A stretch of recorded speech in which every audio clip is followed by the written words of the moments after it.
So, how far has this investigation gone?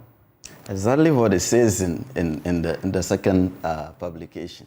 See, it is very far-reaching, as I keep saying, and it has engulfed us as a nation. And so we are leaving no stones unturned.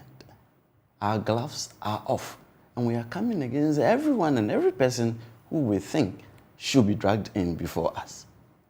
Every person. Everyone and every person. Yes. Who are the persons that have so far appeared before you as far as these matters are concerned? You know something, this is very dicey because it's a live investigation. It is still ongoing, and sometimes depending on what you put out in public, you might jeopardize the nature of the investigation. For instance, if I say I have directed you to appear before the OSP, then someone who is your associate may be thinking, no, they are next. Okay. Yeah, and so because of that, I wouldn't want to go into detail. But several persons have appeared before us already, and many more persons are going to appear before us. See, you know very well that this issue is very dear to the nation. And if people were paying attention, and I'm very glad that you read our publications, way back in October last year, we made an announcement that we had commenced the investigation. Maybe people didn't take notice, or maybe people didn't take it serious, but we are fighting this, and we are going to see to the end of it. Mm. So, perhaps no names, and we know some of the names, and we'll be sharing them in the course of these discussions, about how many people have been investigated or are being investigated, about how many more, as you said, many more people will appear before you. About how many more do you expect you will be talking to? Once again, I can't give you a composite number, but it is a lot of people. I mean, you're talking about Galamsey. It is all over the country. So many people are involved in it. And we are looking at the corruption and corruption-related aspects of it. You know, it's not, our mandate is not at large. Our mandate is in respect of corruption and corruption-related issues. So, as for the number of people, they may run even into the hundreds. And as I said, every single person is going to appear before us. The numbers may run into the hundreds, but so far, about how many have you engaged? Let me say tens. Tens? Mm-hmm. I'm intentionally being that way. Let me say tens. That's to tell you that several people have come since October last year. Since October last year. Mm-hmm. And some even come on their own accord. Without even being directed to show up. They show up because maybe they think that, for instance, they could be used as whistleblowers, or they could be used as confidential sources. But some show up without even being directed to come. There's one of such situations that's already public. We knew of one situation that Kontamani, they decided to come without you being inviting them or directing, as it were, for them to appear. And I thought the impression was that since you had not invited them, you turned them away. No.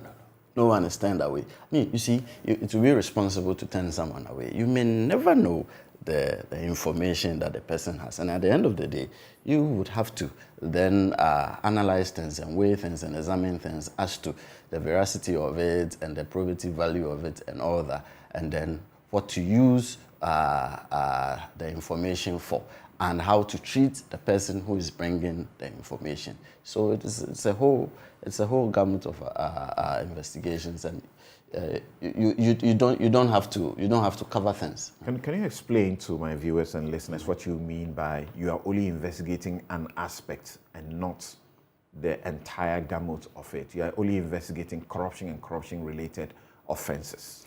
It is our mandate. We are a creature of law. The law created us, and the law gave us our powers and what we can do.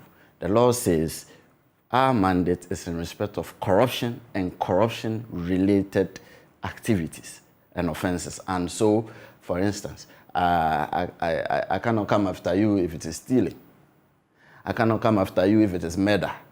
You get it, yeah. I cannot come after you if you were supposed to be granted a license, you didn't get a license, but then you went into the forest to do something. I'm looking at how you entered the forest and if there are any corruption-related activities which engineered your going into the forest. That is the aspect that the OSP looks at. Otherwise, we'll be going over our mandate. So if an individual, a company entered a particular forest or land illegally, that will not be your mandate? Our mandate will not be the illegality of his entry into the forest. Our mandate will be who allowed him to enter the forest, who was aware of this entry into the forest. How is it that a public institution or a state agency whose duty it is to ensure that people do not enter certain forests sat back for someone to enter the forest? Did money change hands? Was there some collusion? These are the things that we look at. So if we come to the conclusion that, or if our intel investigation tells us that someone was sleeping on the job, what caused the person to sleep on the job to allow this person to enter the forest? Maybe if it is willful sleeping. I saw you in there. I shut an eye as if I was asleep because maybe you have greased my palm to sleep. These are the things we look at. Corruption and corruption-related activities. Otherwise, I will be accused and you will not hesitate to accuse me of overreaching.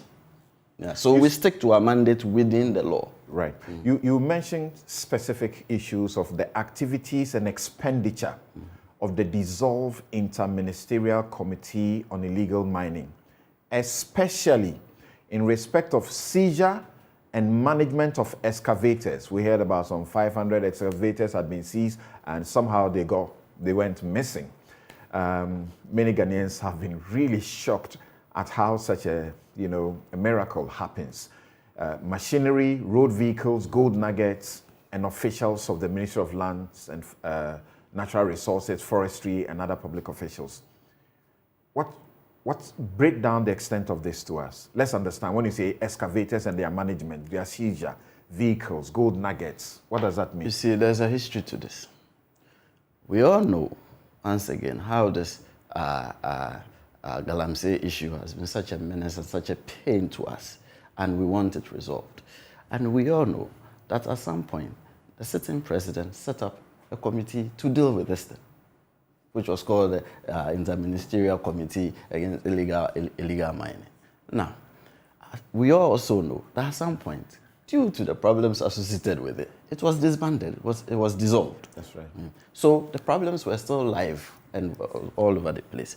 Now, in our case, there's been allegations against these officers who sat at the Interministerial Committee.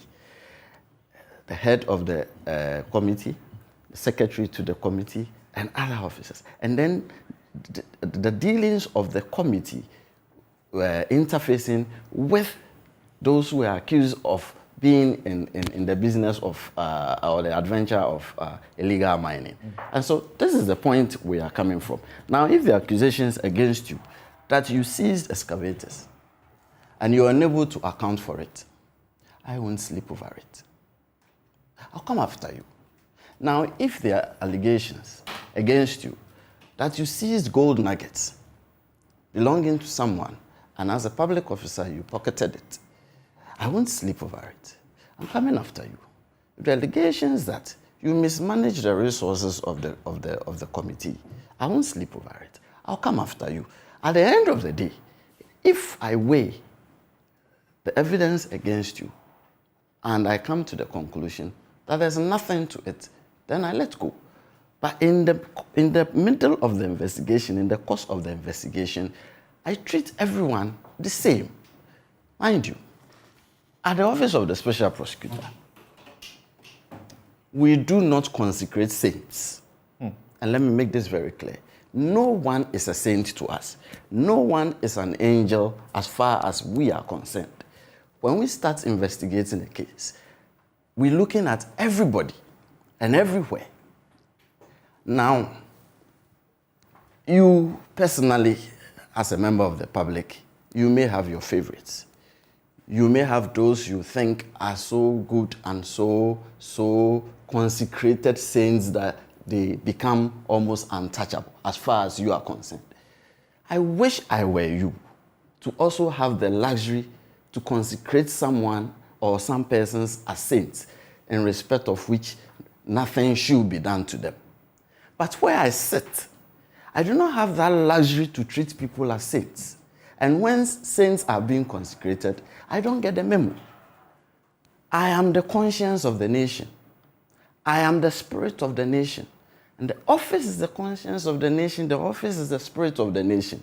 Where we sit, we look at everybody in the same manner. And so when you appear before us, the nature of how you come to us is very crucial and is very, very important.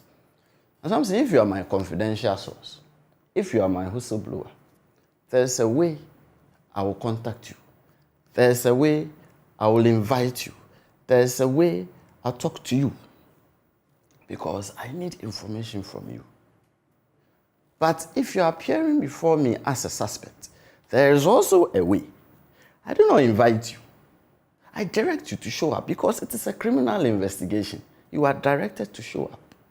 And in the direction to show up, you are specifically told what we are investigating and the subject matter of what we are investigating. And then, in the direction for you to come, we tell you that you are a person who is considered necessary for the investigation. And there's a specific direction for you to show up at a specific address for the interview. Then, you are told of your right. That you, when you're coming, you may come with the counsel of your choice. Now, if I see you as a whistleblower, I consider you as a confidential source. I will not be telling you that when you are appearing before me, come with your lawyer. Why would you need a lawyer if you are coming to divulge some information which I may be interested in? But immediately I tell you that you are directed to show up and that come with a lawyer, then you should know that you're a suspect. And that is what goes for everyone who appears before us in that scheme of affairs. Now, back to the specific question of illegal mining. There's so many aspects to it. Accusations, counter-accusations, all over the place. Now, are we saying that I should take Mr. A and strike him off and not ask him questions because some people consider Mr. A as a consecrated saint? I cannot do that.